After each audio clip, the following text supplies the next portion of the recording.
नमस्कार दोस्तों, मैं अंकुर उपाध्याय स्वागत करता हूं आप सभी का एक बार फिर से अपनी नई वीडियो में। कमाल का एक्शन होते हुए दिख रहा है भारतीय बाजार में आज, और हो भी क्यों ना, क्योंकि बीते दो ट्रेडिंग सेशन जो भारतीय बाजार बंद था तो दुनिया भर के बाजार रॉकेट हुए थे, चाहे वो अमेरिका के बाजार हो, यूरोप के हो या एशिया के हो। और जब आज भारतीय बाजार खुला है तो शानदार तेजी होते हुए दिख रही है। मैंने आपसे कहा कि बीते दो ट्रेडिंग सेशन भारतीय बाजार बंद थे। एक्चुअली में बंद तो भारतीय बाजार कल ही था, केवल फ्राइडे तो हम लोग खुले थे। लेकिन फ्राइडे को जो अमेरिका में तेजी हुई, जो दुनिया भर में तेजी हुई, और जो मंडे को दुनिया भर में तेजी हुई, तो 2 दिन का रिएक्शन होना था भारतीय बाजार में, वो आज होता हुआ दिख रहा है। अब आज की तेजी के कुछ बड़े रीजंस बताऊं, उससे पहले तेजी बताना चाहूंगा। निफ्टी करीब 500 पॉइंट्स की रैली दे रहा है, 450 पॉइंट ऊपर है। सेंसेक्स करीब 1550 पॉइंट ऊपर है। निफ्टी बैंक 2.5% ऊपर है। Mid cap index 2%, small cap index 2.7% की रैली कर रहा है। अब इस तेजी के पीछे के कुछ बड़े रीजंस अगर मैं आपके साथ शेयर करूं, तो पहला, दुनिया भर के बाजारों में जो तेजी आई है, और दूसरा, जो दुनिया भर के बाजारों में और भारतीय बाजार में जो आज तेजी दिख रही है, इसके पीछे जो सबसे बड़ा रीजन है वो है टैरिफ को लेकर राहत। जी हां दोस्तों, ट्रंप साहब ने, या अमेरिका आप कह सकते हैं, एक के बाद एक टैरिफ को लेकर रिलीफ दे रहा है, लेकिन प्रॉपर रिलीफ नहीं दे रहा है। कह नहीं रहा है ये रिलीफ है, कह ये रहा है अभी के लिए है, बाद में बढ़ा देंगे, ये कर देंगे, वो कर देंगे, यानी डराते हुए रिलीफ दे रहा है। सिंपल बात ये है। बट बाजार तो बाजार है। बाजार ये कह रहा है कि हम तो सब नेगेटिव चीजों पे रिएक्ट कर चुके हैं, अगर आप कुछ भी आप पॉजिटिव बोलोगे हम रॉकेट होंगे। वही हो रहा है। पहले ट्रंप साहब ने 90 डे पॉज किया, वो पुरानी बात हो गई। फिर ट्रंप साहब ने वीकेंड पे फ्राइडे के दौरान कहा कि इलेक्ट्रॉनिक प्रोडक्ट्स जो हैं, जिनको हम इंपोर्ट करते हैं, उन पे रेसिप्रोकल टैरिफ हटा रहे हैं, ग्लोबल लेवल पे टैरिफ फ्री, और चाइना पे 20%। जिसके बाद आपने अमेरिका के बाजारों में या दुनिया भर के बाजारों में तेजी देखी।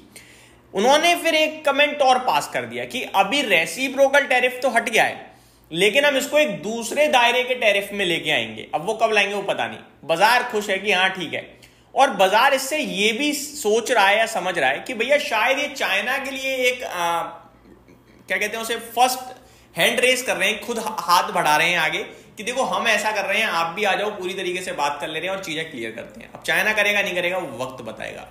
मोटा मोटी बड़े लेवल पे जो अमेरिका इंपोर्ट करता है उस पर टैरिफ अब हट गया है, ठीक है, एक तरीके से, या बहुत कम हो गया है, तो शायद अमेरिका में उतना इन्फ्लेशन ना गेन करे। तो पहली पॉजिटिव हो गई। ठीक, दूसरी पॉजिटिव चीज ये थी कि ऑटो सेक्टर पे जो टैरिफ मारा है अमेरिका ने, चाहे वो ऑटो कंपोनेंट बनाने वाली कंपनियां हो या फिर पूरी की पूरी गाड़ी हो, उसको लेकर भी ट्रंप साहब ने कहा है कि हाँ हम 2 महीने में शायद इस पे भी कुछ रिलीफ दे देंगे या कुछ टैरिफ कम कर देंगे। और इसी खबर के चलते दुनिया भर की ऑटो कंपनियां भी दौड़ गई। आज भारतीय बाजार में ऑटो कंपोनेंट्स तो बहुत तेज भाग रहे हैं, लाइक संवर्धना, मदरसन और ये सोना, BLW। बाकी फुल्ली गाड़ी बनाने वाली कंपनियों में भी कोई छोटी मोटी तेजी नहीं है, चाहे टाटा मोटर्स हो या फिर आपका M&M हो। हालांकि अभी हुआ कुछ नहीं है, 2 महीने में होगा, बट ठीक है, वो भी बाजार पॉजिटिव ले रहा है। अब इन्होंने ये कहा कि फार्मा को हम नए टैरिफ में लाएंगे, और उसके लिए हमें कुछ समय चाहिए। अभी 1-2 महीने का समय इन्होंने लिया है, और तो फार्मा पे भी 2 महीने में नया टैरिफ आ जाएगा। बट अभी समय मांगा है, आएगा नहीं आएगा, कितना आएगा, बाजार को फर्क नहीं पड़ रहा, बाजार हो रहा है खुश, बात खत्म। तो ये सारे रिलीफ टैरिफ को लेकर आते हुए दिख रहे हैं, जिसकी वजह से भारतीय बाजार आज ऊपर दिख रहे हैं। कहने को तो दोस्तों दुनिया भर के बाजार बीते 2 दिनों में बहुत तेज भागे हैं, और इसके दम पर ही हम चल रहे हैं। लेकिन एक्चुअली में देखा जाए तो पूत के पांव पालने में दिख जाते हैं ना, वैसा कुछ है। जब फ्राइडे का मार्केट हमारा बंद हुआ तो शाम को FIDIs का डेटा आता है। वो डेटा अपने आप ही ये कह रहा था कि ये तो बुलिश हो चुके हैं ऑलरेडी। मैं आपको डेटा बताता हूं। कैश मार्केट में FIs ने 2519 करोड़ का बेचा, लेकिन फ्यूचर्स में FIs 7,500 करोड़ का खरीद कर गए भाई साहब, जहां पे फ्यूचर स्टॉक्स और इंडेक्स दोनों खरीदे। तो ये तो पहले ही बता रहा था कि बाजार में तेजी की तरफ देख रहे हैं। और DIs तो लगातार बायर बने ही हुए हैं। 3759 करोड़ की बाइंग इनकी तरफ से आई थी। दोस्तों 2-4 चीजें क्लियर बताना चाहता हूं।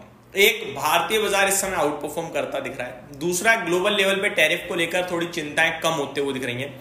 और तीसरा, आप केवल एक ही खतरा दिख रहा है, वो है रिसेशन का अमेरिका में। अगर उसको लेकर भी थोड़ा सा अनुमान कम आ जाए, जैसे अभी 62% CEO कह रहे हैं कि भैया रिसेशन दिख रहा है 6 महीने में, ये थोड़ा घट गया ना तो बाजार और स्ट्रांगली रिबाउंड कर सकता है। अब ये घटेगा कैसे? टैरिफ को लेकर राहत आ रही है, थोड़ा और आ जाए, और इन्फ्लेशन का डेटा कंट्रोल में आ जाए, और जो फेड है वो रेट कट की एक आध बार बात कर दे, बात ही खत्म, फिर देखो तुम मजा ही मजा। तो कहने वाली बात यह है कि अब जो निवेश कर रहे हैं उनके लिए एक खतरा है रिसेशन का, वो भी आएगा तो ज्यादा लंबा नहीं टिकेगा अगर टैरिफ को लेकर रिलीफ आ गया तो, और नहीं आया तो रिसेशन आएगा, चल सकता है 6 महीने 1 साल, फिर चीजें सही होंगी और फिर आपका पैसा दोबारा से गेन करना शुरू करेगा, लेकिन प्रॉब्लम थोड़ी बढ़ जाएगी, बस इतना ही होगा। तो निवेशकों से यही कहूंगा कि अब चीजें सुधर रही हैं, सही हो रही हैं, तो आपको बिना बात के डरना नहीं चाहिए। पैनिक सिचुएशन में मैंने यही कहा था कि पैनिक में जो बेचता है वो सबसे ज्यादा लूज करता है। कभी भी पैनिक में मत बेचो, चाहे कुछ भी हो जाए। पैनिक में लगता है ऐसा है सब खत्म हो जाएगा, लेकिन अगले दिन ही रिबाउंड आ जाता है, और नहीं भी आता है तो 1-2 दिन में रिबाउंड आ जाता है, क्योंकि वो ओवरसोल्ड हो जाती है मार्केट। और पैनिक में हमेशा निकलने वाला है सेलिंग सेलिंग सेलिंग, और उसके चलते आपके लिए बिकवाली स्टॉक्स टूट रहे हैं। और पैनिक में स्टॉक्स टूटता भी बहुत ज्यादा है, क्योंकि बायर पूरा गायब होता है, सेलर थोड़ा भी क्वांटिटी बेचेगा तो वो स्टॉक ज्यादा गिर जाता है। वहां पे आपको अपनी हिम्मत बनाए रखनी होती है, इतना ही कहूंगा। तो यही समाप्त करते हैं इस वीडियो को। स्टॉक स्पेसिफिक बहुत एक्शन हो रहा है आज, जिसके बारे में स्टॉक्स वाले चैनल पे बात करूंगा। आज 3 रिजल्ट्स भी आने हैं दोस्तों, ICICI prudential life insurance, ICICI Lombard और इरेडा।